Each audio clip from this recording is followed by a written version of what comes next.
All right, so Purdue lost to Ohio State. UConn lost to Creighton.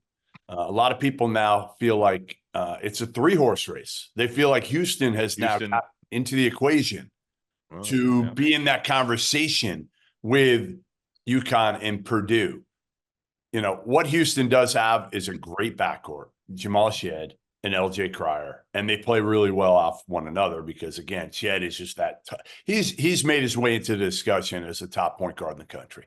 I don't know if he's number one, but he's right there because he plays both ends of the court too. And he stepped up offensively because they've needed him to, right? And Cryer is as good a shooter as there is in the country. Their bigs know exactly what they're supposed to do. And their role definition is high level. Like all those guys understand. You've been around, you were around Kelvin a good amount over the last couple of years. What makes Kelvin Sampson such a great college basketball coach? I mean, I just think he demands excellence.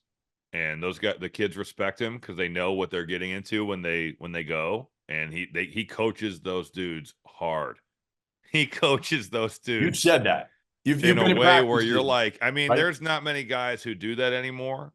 He is one of the few. I did a game of theirs at UCF, and remember Taze Moore? Yeah.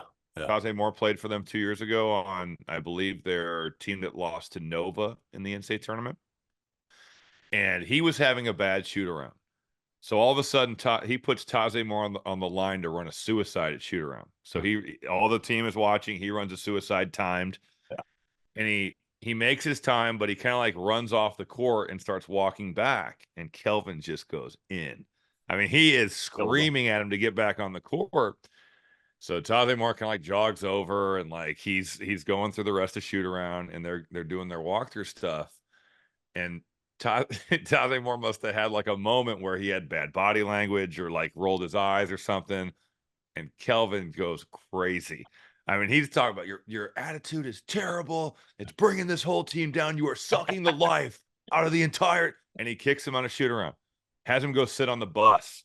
Well, then, so he's Taze Moore's out. He kind of like makes his way back in, and I'm like loving this because I'm like, this is old school. Right, you don't see this in shoot around. No. Usually shoot arounds are pretty chill. Right. That night, Taze Moore go ahead 3-pointer to win the game. No way. I'm like, this dude pushes all the right buttons. It was honestly awesome to see kind of the full arc of that story. But he coaches those. I mean, if you don't give good effort, he is going to drive you. And I respect that. And I think that he gets those guys to play the right way. He gets those guys to play hard. They are beasts on the glass every year. You know, and I think for Houston, they try to punk you out with the initial surge of everything they do. If you throw the ball on the post, trap immediately. If you can get it out, you can get threes on the backside. You want to come off a ball screen, immediate hard hedge trap. No. You know, you've got to get the ball out of your hands, but they try to overwhelm you with their athleticism, their length, and their size, and they can do that. I always enjoy watching Houston, regardless of what their shooting is like, because at times in the last couple of years it hasn't been great. It's been better this year.